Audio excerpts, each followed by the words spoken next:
Hey guys, how are you? If you are new on my YouTube channel Moto Insurance, then please subscribe my channel and share it with your friends. So basically in this video I am going to tell you about car insurance, what you need to know. So let's start our video. So here's it. Basically car insurance, what you need to know. So you are legally obliged to have car insurance. Find out the best way to buy a suitable car insurance, including the different types of cover available, how to use comparison sites, where to get help, and some of the other things to think about when shopping around. So here's it basically what's in this guide. So here's it basically why you need car insurance, the different types of car insurance, no claims bonus, what it is and how it works, access, what it is and how it works, 10 ways to lower your risk and keep costs down, how to shop around from comparison sites to insurance brokers, policy checklist, what you need to tell your insurer. So here's it why you need car insurance. So car insurance gives you financial protection in the event of an accident and sometimes also cover claims arising from injuries to other people. If you own a roadworthy car, you legally need at least a basic level of cover called third party insurance, even if you don't drive it. The only exception is if you officially register your car as off the road with a statutory off-road notification on. Penalties for driving without insurance range from a fine and at least 6 points on your, so here's it, 6 points on your license to being disqualified from driving. You might also have your car taken off you. So here's it. I am now moving further here. So here's it. Help with the cost of living. Worrying about money because of rising rents, high energy bills, or debt. If so, we are here to help.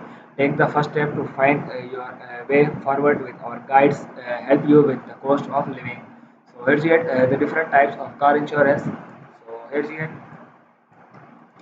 There are different types of car insurance. There are three levels of car insurance cover: fully comprehensive, third party free, and fire and theft. Fully comprehensive. This is the highest level of insurance you can have. It covers your car, and any other involved in an accident. It includes all the cover of a third party free fire and theft policy, but also protects you as a driver and might pay out for damage to your car. It might also include compensation for medical treatment, legal expenses, and accidental damage. You can claim for repairs after an accidental damage, vandalism, for example, if someone deliberately scratches your car.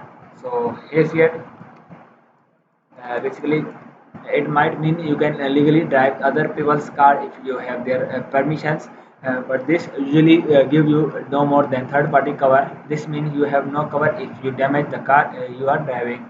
Check your policy details carefully on this. They are at all different. It's important to note that even though it offers the most cover, fully comprehensive is not necessarily the most expensive.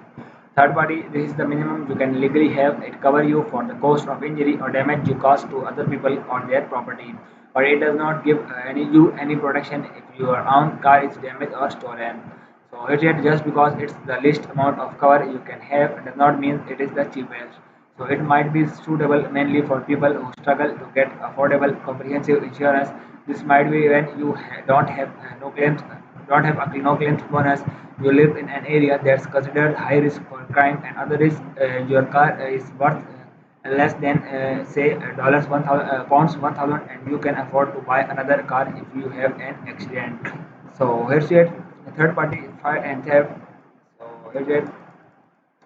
As with third-party insurance, this covers other people, but it does not protect you if your own car is damaged. Where it differs is that it covers repairs or replacement if your car is stolen or damaged by fire. Again, it's not necessarily cheaper than fully comprehensive cover. Always compare prices, no claims bonus, what it is and how it works. So this is a discount that insurer offer when you don't claim on your policy. The discount increase with each year that you don't make a claim. It can be generous too. The discount typically range from 30% after 1 year to 65% or more after 5 years. But if you have an accident and you claim for it, you generally lose 2 years worthy of no claim bonus and your premiums go up. If you have more than one accident in a year, you might lose all your no claims bonus. So here's it. Basically, Even if you don't make a claim, it's important to tell your insurer about any accidents you have been involved in. Fail to do this and any future claims might be rejected. You can protect your no claims bonus by paying for an add-on called no claims discount protection. This means you can make claims without it affecting your bonus. You are usually allowed to make one claim in 1 year or two claims in 3 years without losing your no claims bonus. So here's your access, what it is and how it works. So this is a fixed amount that you have to pay if you make a claim, and the amount will vary depending on the type of claim. The compulsory level of access is decided by the insurer, but you can also increase the voluntary access to reduce the cost of your premium. So here's here 10 ways to lower your risk and keep costs down. So here's here from January 2022, insurers will not be allowed to charge existing customers more than they would pay as a new customer. Make your car more secure, making it as hard as possible for someone to steal your car, reduce their risk, and in the process is likely to reduce the insurance cost too. You can make your car secure by see that checking with your insurance. So basically this is all about car insurance. So if you like my video, then please subscribe it and share it with your friends. Thanks for watching this video.